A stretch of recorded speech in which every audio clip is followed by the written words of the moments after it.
Well, now, what I want to do is have a mutual brain-picking session. And I'm going to start the ball rolling by saying why I, as a philosopher, am interested in many things that you are all probably interested in professionally. Basically, what we're going to talk about, I suppose, is the problem of control, as exemplified in the ancient Latin question, quis custodiet custodies ipsos? Who guards the guards? Now, we know that we're living in an age when there's been an enormous proliferation of techniques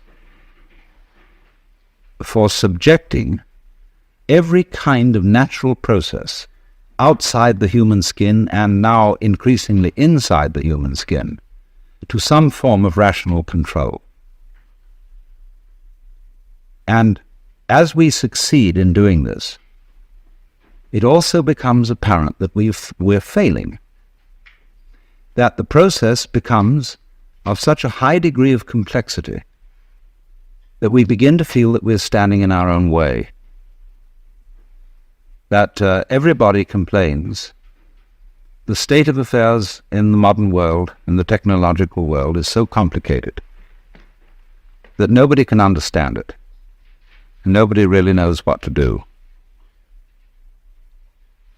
That, for example, you want to run a small business, and you find you run into such enormous legal hassles that you need so many secretaries to do the paperwork, that you can hardly do the business, that you're trying to run a hospital, but that you have to spend so much time making records and writing things down on paper that you don't have much time to practice medicine, that you're trying to run a university, and the requirements, the recording, the endless red tape of the registrar's office and the administration building is such that the actual work of research and teaching is seriously hampered. And so the individual increasingly feels himself obstructed by his own cautiousness. This is basically what it is. Now, to explain myself, first of all, because most of you are strangers to me, I am a philosopher who has for many years been interested in the mutual fructification of Eastern cultures and Western cultures, studying Oriental ideas, not in the spirit of saying to the West, you ought to be converted to Oriental ideas, but in the spirit of saying, you don't understand the basic assumptions of your own culture if your own culture is the only culture you know. Everybody operates on certain basic assumptions, but very few people know what they are. You can say, very often encounter the sort of character who's an American businessman, and he says, well, I'm a practical businessman. I believe in getting results and things done, and all this thinking and highfalutin logic and nonsense is of no concern to me. Now, I know that the practical basic assumptions, the metaphysics of that man, can be defined as pragmatism, as a school of philosophy. But it's bad pragmatism because he's never thought it through. And so it's very difficult, you see, to get down to what are your basic assumptions. What do you mean by the good life? What do you mean by consistency? What do you mean by rationality? The only way of finding out what you mean by these things is by contrasting the way you look at something by the way it's looked at in another culture. And therefore we have to find cultures which are in some ways as sophisticated as our own, but as different from our own as possible. And of course, for this purpose, I always thought that the Chinese were optimal, and the Indians, the East Indians. and that by studying the ideas of these people, by studying their life goals, we could become more aware of our own. It's the old principle of triangulation.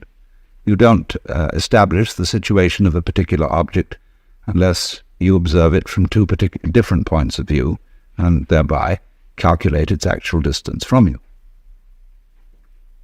So by looking at what we are pleased to call reality, the physical world, from the basic standpoints of different cultures, I think we're in a better position to know where we are than if we only have one single line of sight. And therefore this has been my interest and my background. And arising out of this, there has come a further question, which I would call the problems of human ecology. How is man to be best related to his environment, especially in circumstances where we are in possession of an extremely powerful technology and have therefore the capacity to change our environment far more than anyone else has ever been able to do so? Are we going to end up not by civilizing the world, but by Los Angelizing it? In other words, are we going to foul our own nest as a result of technology? But all this gets down to the basic question is, really, what are you going to do if you're God? If, in other words, you find yourself in charge of the world through technological powers, and instead of leaving evolution to what we used to call in the 19th century the blind processes of nature, that was begging the question to call them blind. But at any rate, we say we're not going to leave evolution anymore to the blind forces of nature, but now we're going to direct it ourselves, because we are increasingly developing, say, control over genetic systems, control over the nervous system, control over all kinds of systems. Then simply, what do you want to do with it? But most people don't know what they want, and have never even seriously confronted the question of what they want. You ask a group of students to sit down and write a solid paper of 20 pages on what is your idea of heaven. What would you really like to happen if you could make it happen? And that's the first thing that starts people really thinking, because you soon realize that a lot of the things you think you would want are not things you want at all. Supposing, just for the sake of illustration, you had the power to dream every night any dream you wanted to dream. And you could, of course, arrange for one night of dreams to be 75 years of subjective time, or any number of years of subjective time. What would you do? Well, of course, you'd start out by fulfilling every wish. You would have routs and orgies and all the most magnificent food and sexual partners and everything you could possibly imagine in that direction.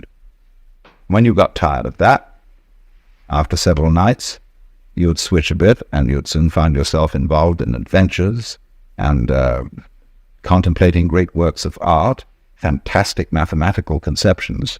You would soon be rescuing princesses from dragons and all sorts of things like that. And then one night you'd say, now look, tonight what we're going to do is we're going to forget this dream as a dream. And when you woke up from that one, you'd say, ooh, wasn't that an adventure? Then you would think more and more far-out ways to get involved and let go of control, knowing that you'd always come back to center in the end.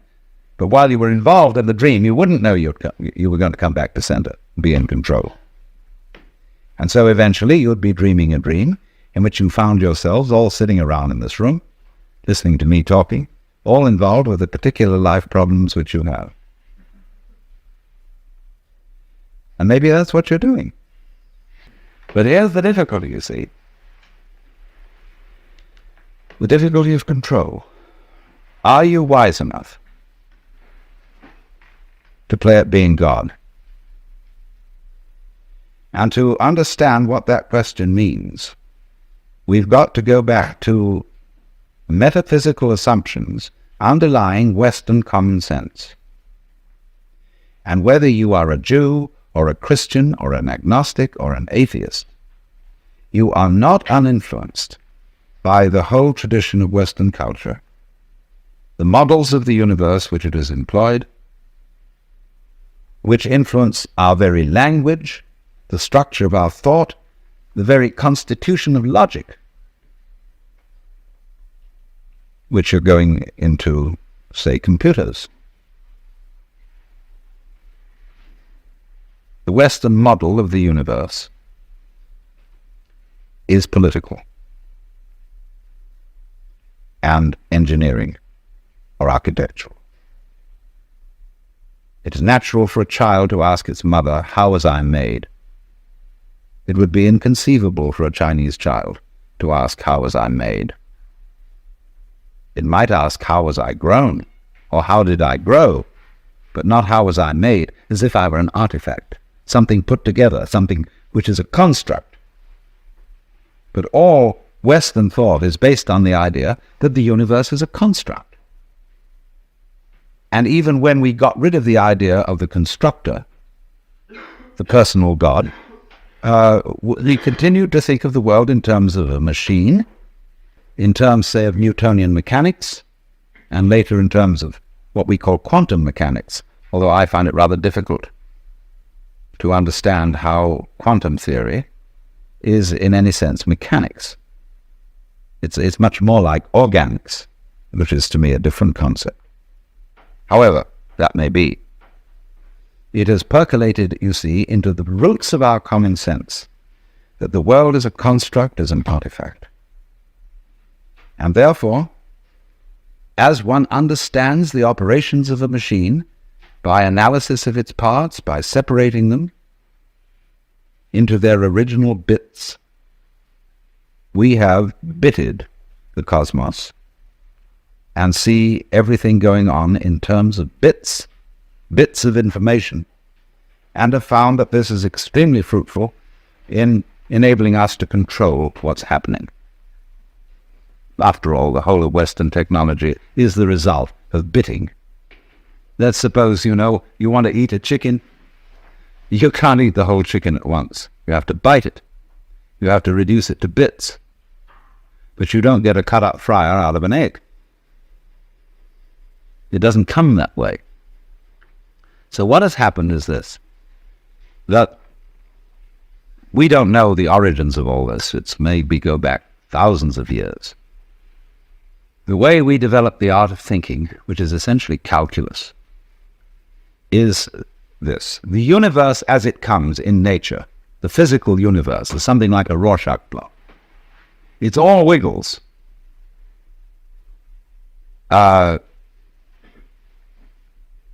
We who live in cities are not really used to this because we build everything in straight lines and rectangles and so on. Wherever you see this sort of thing, human beings have been around because they're always trying to straighten things out. But nature itself is clouds, is water, is the outlines of continents, is mountains, is biological existences, and all of them wiggle. And wiggly things are to human consciousness a little bit of a nuisance, because we want to figure it out. And it is as if, therefore, some ancient fisherman one day held up his net and looked at the world through the net. And he said, "My, just think of that. There I can see the view, and it's and that peak of that mountain is 1, 2, 3, 4, 5, 6 holes across. And the base is 1, 2, 3, 4, 5 holes down. Now I've got its number." See? And so the lines of latitude and longitude, the lines of celestial and terrestrial latitude and longitude, the whole idea of a matrix, of a looking at things through graph, paper printed on cellophane, is the basic idea of measurement. This is the way we calculate. We break down the wiggliness of the world into comprehensible, countable, geometrical units, and thereby figure it and construct it in those terms. And this is so successful up to a point that we can, of course, come to imagine that this is the way the physical world really is. Discrete, discontinuous, full of points. In fact, a mechanism. But I want to just put into your mind the notion that this may be the prejudice of a certain personality type. You see, in the history of philosophy and poetry and art, we always find the interchange of two personality types, which I call prickles and goo. The prickly people are advocates of intellectual porcupinism. They want a rigor. They want precise statistics, and they have a certain clipped attitude in their voices, and you know this very well in academic circles, where there are people who are always edgy like that, and they accuse other people of being disgustingly vague and miasmic and mystical. But the vague, miasmic and mystical people accuse the prickly people of being mere skeletons with no flesh on their bones. And they say to you, you just rattle. You're not really a human being. You know the words, but you don't know the music. And so, therefore, if you belong to the prickly type, you hope that the ultimate constituent of matter is particles. If you belong to the gooey type, you hope it's waves. If you are prickly, you're a classicist. And if you're gooey, you're a romanticist. And going back into medieval philosophy, if you're prickly, you're a nominalist. If you're gooey, you're a realist. And so it goes. But we know very well that this natural universe is neither prickles nor goo exclusively.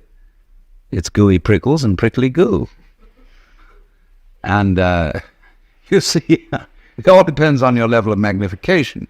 If you've got your magnification on something so that the focus is clear, you've got a prickly point of view.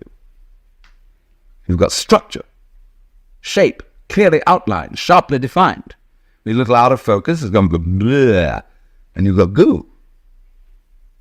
But we're always playing with the two, because it's like the question is the world basically stuff, like matter, or is it basically structure? Well, we find out, of course, today that in science we don't consider the idea of matter, of there being some sort of stuff, because supposing you wanted to describe stuff, in what terms would you describe it?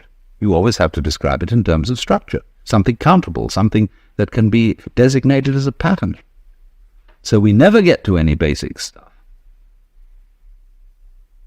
It seems to me that this way of thinking is based on a form of consciousness which we could best call scanning. The capacity to divide experiences into bits is somehow related to a physical facility which corresponds to sweeping a radar beam or a spotlight over the environment. The advantage of the spotlight is it gives you intensely concentrated light on restricted areas. A floodlight, by comparison, has less intensity. But if you examine, say, this room were in total darkness, and you use the spotlight, very thin beam, and you scanned the room with it, you would have to retain in memory all the areas over which it passed, and then by an additive process, you would make out the contours of the room. And it seems to me that this is something in which civilized man, both in the East and in the West, has specialized. In a method of paying attention to things which we call noticing. And therefore it's highly selective. It picks out, it's punctive, it picks out features in the environment which we say are noteworthy and which we therefore register with a notation, be it the notation of words, the notation of numbers, or such a notation, say, as algebra or music. So that we notice those things, only those things, for which we have notation. When a child, very often child will point at something and say to its parents, "What's that?" And they're not clear what the child is pointing to. The child has pointed to something which we consider is not a thing. The child has pointed to an area, say, of funny pattern on a dirty wall, and has noticed a figure on it. But the child doesn't have a word for it and says, "What's that?" And the adult says, "Oh, that's just a mess." Because that doesn't count for us as a thing. So you come through this to the understanding, what do you mean by a thing? It's very fascinating to ask children, what do you mean by a thing? And they don't know, because it's one of the unexamined suppositions of the culture. What do you mean by an event? Well, everybody knows what an event is, but nobody can say. Because a thing is a think. It's a unit of thought, like an inch is a unit of measurement. And so we thing the world, that is to say, in order to measure a curve, you have to reduce it to point instants. And apply the calculus, so in exactly the same way, in order to discuss or talk about the universe, you have to reduce it to things. But each thing or think is, as it were, one grasp of that spotlight. Going ch, ch, ch, ch, ch, ch, ch, ch, like this, you see? So we reduce the infinite wiggliness of the world to grasps or bits. We're getting back to biting, you see, the idea of the teeth. To grasps of thought. And so we thereby describe the world in terms of things, just as that fisherman could describe his view by the number of net hole through which the view was showing. And this has been the immensely and apparently successful enterprise of all technological culture, superbly emphasized by ourselves. The Western model of the universe is political and engineering or architectural. And therefore, as one understands the operations of a machine by analysis of its parts, by separating them into their original bits, we have bitted the cosmos and see everything going on in terms of bits of information, and have found that this is extremely fruitful in enabling us to control what's happening. After all, the whole of Western technology is the result of bitting. And so we thing the world, that is to say, in order to measure a curve, you have to reduce it to point instants. And apply the calculus, so in exactly the same way, in order to discuss or talk about the universe, you have to reduce it to things. But each thing or think is, as it were, one grasp of that spotlight. Going ch, ch, ch, ch, ch, ch, ch, ch, like this, you see? So we reduce the infinite wiggliness of the world to grasps or bits. We're getting back to biting, you see, the idea of the teeth. To grasps of thought. And so we thereby describe the world in terms of things, just as that fisherman could describe his view by the number of net hole through which the view was showing. But the problem that arises is this. First of all, very obviously, everybody knows, I hardly need to mention it. Go to the science of medicine. You get a specialist who really understands the function of the gallbladder. And he's studied gallbladders ad infinitum, and he really thinks he knows all about it. But whenever he looks at a human being, he sees him in terms of gallbladder. And so if he operates on the gallbladder, he may do so very knowledgeably about that particular area of the organism. But he does not foresee the unpredictable effects of this operation in other connected areas, because the human being's gallbladder is not a thing in the same way as a spark plug in a car can be extracted and a new one replaced. Because the system isn't the same. There is a fundamental difference between a mechanism and an organism, which can be described operationally. Mechanism is assembled. You add this bit to that bit to that bit to that bit. But an organism grows. That is to say, when you watch in a microscope a solution in which crystals are forming, you don't see this thing of little bits coming in, joining each other, and finally making up a shape. You see a solution where, well, it's like when you watch a photographic plate developing. But suddenly, the whole area which you're watching seems to organize itself, to develop, to make sense. Moving from the relatively simple and gooey to the relatively structured and prickly. But not by addition. So then, if we are trying to control and understand the world through conscious attention, which is a scanning system, which takes in everything bit, what we're going to run into is that if that's the only method we rely on, everything is going to appear increasingly too complicated to manage. So that you get, for example, let's take the problem of the electronic industry.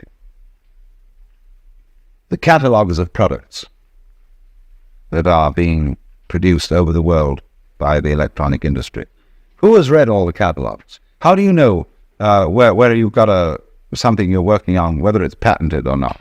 Who else has taken out a patent? Has anybody had time to read all the catalogues? Well, nobody has. They're just voluminous. And it's exactly the same in almost any other field. There's an information explosion like a population explosion. How on earth are you going to scan all that information? Yes, of course you can get computers to help you in this direction, but by Parkinson's law, the sooner you'll become more efficient in doing this, the more the thing is going to develop, so that you will have to have more efficient computers still to assimilate all the information. You'll be ahead, but only for a short time. So you see, this is a problem of the sort of competition of consciousness, of its how fast can you go, and keep track of it, you see? And say, I've got a good memory, I can keep track of that. And you say to you, I bet you can't. I'll go more complicated than you. See, musicians do this, we're drummers, and they get things going, and they start, and so long as they count, and lots of musicians do count, which is crazy, but they do, and they count, and they out-complicate each other to the point where you can't retain it any longer in memory. So you say, okay, if I can't retain it, we've got this gadget here that can. And we've got these marvelous mechanical memories, and they will retain it. They'll go much more fancy. They'll go this duty at a colossal speed, like that, you see. But it's the same old problem. Because you get something that can outdo that.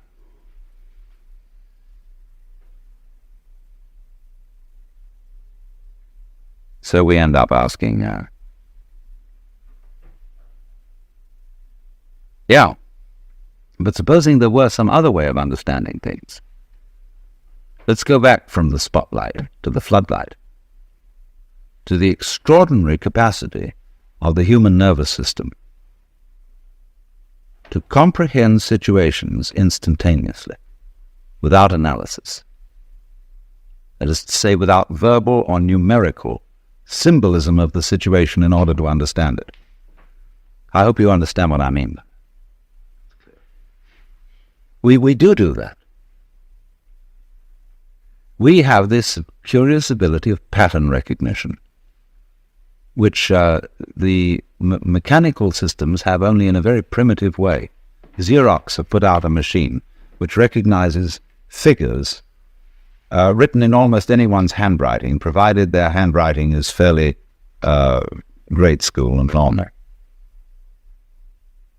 But a computer has a terrible time trying to recognize the letter A when it's printed in, say, sans serif, Gothic, longhand, or whatever kind of A you may write.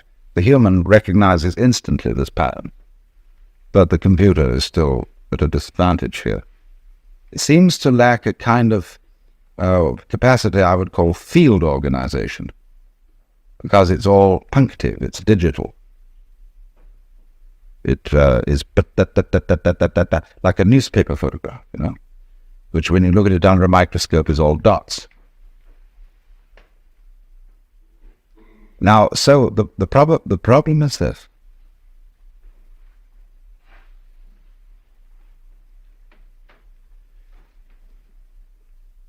In developing technology, are we leaving out of consideration our strongest suit, which is the brain itself?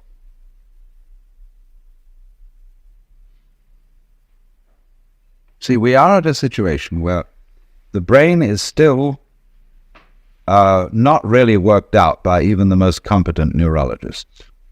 It puzzles them. They can't give a model of the brain in numerical or verbal language. Now, you are that, you see. You are this thing. You yourself are this thing which you yourself can't figure out. In the same way that I cannot touch the tip of this finger with the tip of this finger, I can't bite my own teeth.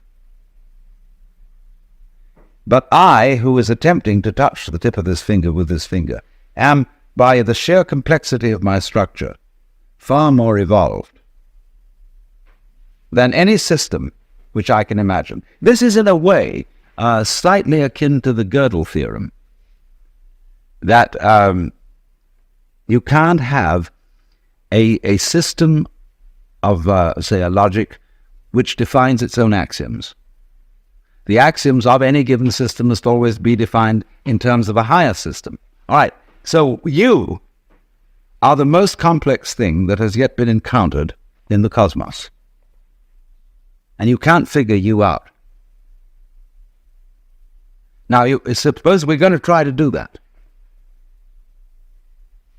and become, as it were, completely transparent to ourselves so that we entirely understand the organization and the mechanics of our own brains.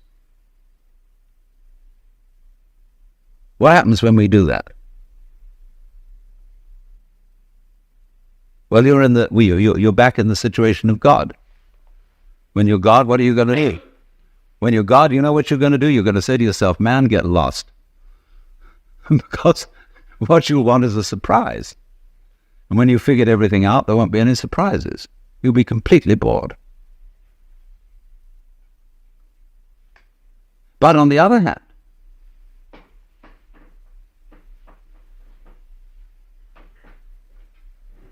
a person, I would say, who is really functioning completely is basically a person who trusts his own brains and permits his brain to operate at a more optimal level. In other words, he knows how to think things out, but he makes his best discoveries without thinking. In other words, you all know very well the processes of creative invention. You've got a problem, you think it over, and you can't find out any answer to it because the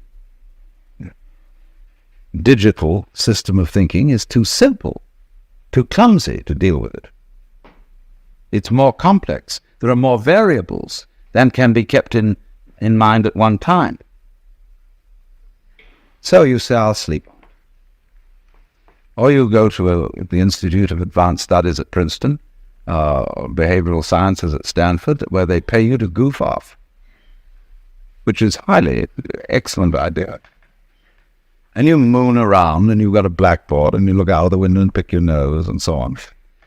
And your brain eventually hands you the solution to the problem. And you immediately, because you have technical knowledge, you recognize that's a solution. But then, naturally, you go back and check it. And you work the bit-by-bit form of thinking on it and see, now, does it come out in those terms? And if it does, everybody will agree with you, yes, that's the answer. But if it doesn't come out in those terms, they won't agree with you, because you haven't subjected it to the socially acceptable traditional form of analyzing knowledge. But here's the problem. It takes an awful long time to check these things out. It takes an awful long time to arrive at the solution which you got like that by a purely calculative process. Most of the situations of life are such that they don't wait for us to make up our mind. So that an enormous amount of carefully worked out scientific knowledge is trivial. It's all very well, very finely worked out, but much too late. Because life presents you, life comes at you from all sides, all over everywhere at once. And the only thing you've got to deal with that is the thing inside here in the skull.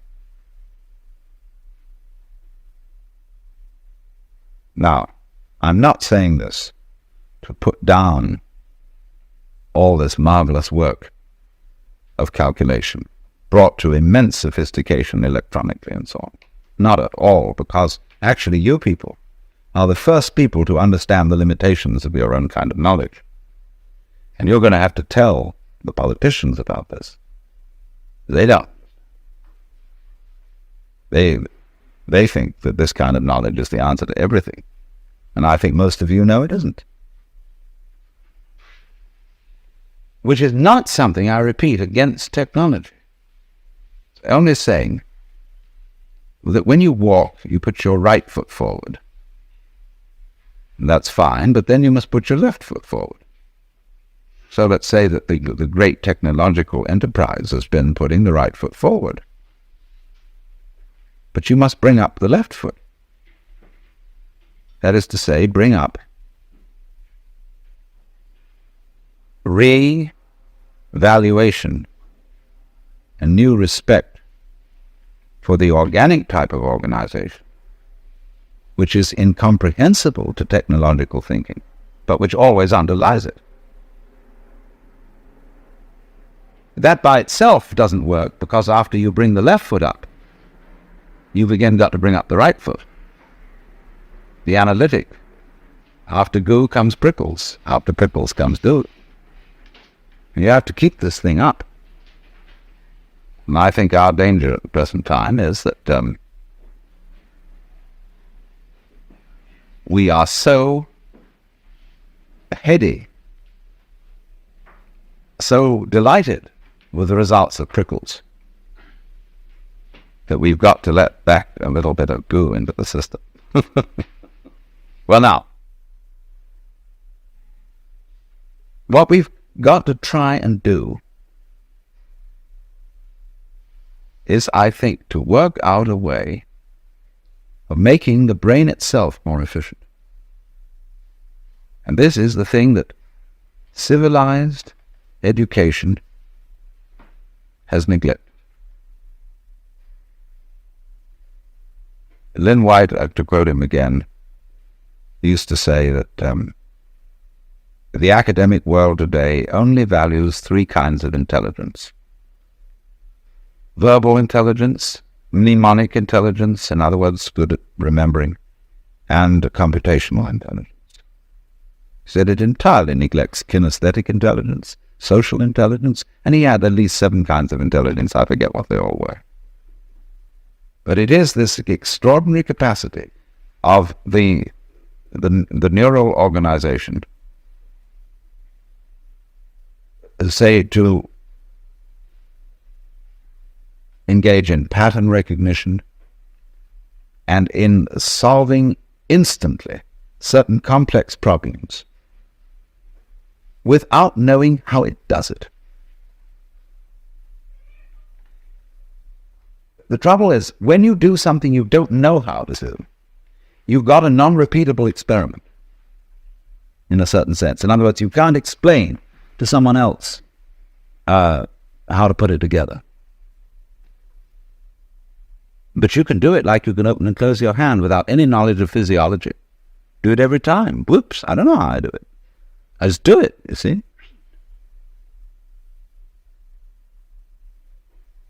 So we have an enormous potential of intelligence, of knowing how to do all sorts of things, which, to the extent that we are academically minded people, we won't allow ourselves to do, because we can't explain it. You know, for example, there's a way of cooling a brazing furnace. Very simple. But engineers say it's theoretically impossible. It can't happen. It's like bees can't fly by the laws of aerodynamics, but they do.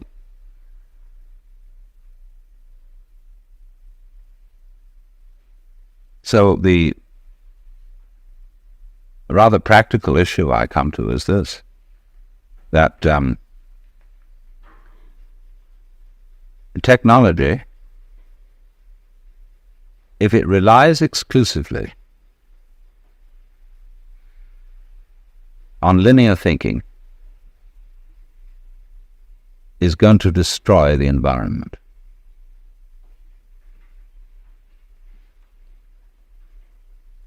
It's going to become too complicated to handle.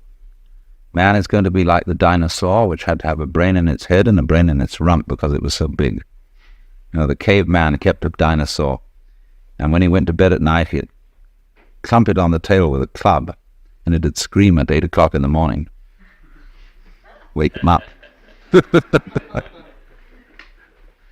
It seems to me we're getting into that kind of saurian situation with our technology, which is going to lead us to extinction. So the question is, are we going to foul things up by insisting on using linear input information and controlling it as the dominant tool of controlling the world? Or can we master all that, as we have done, and still use the linear input and analysis, but with a fundamental trust in our power to assimilate multiple input, although we really don't know how we do it? And my point is that you can't find an absolute which you can pin down, you see.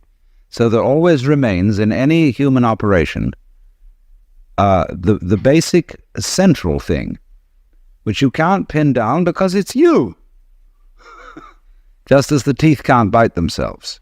Now, the assumption of Judeo-Christian culture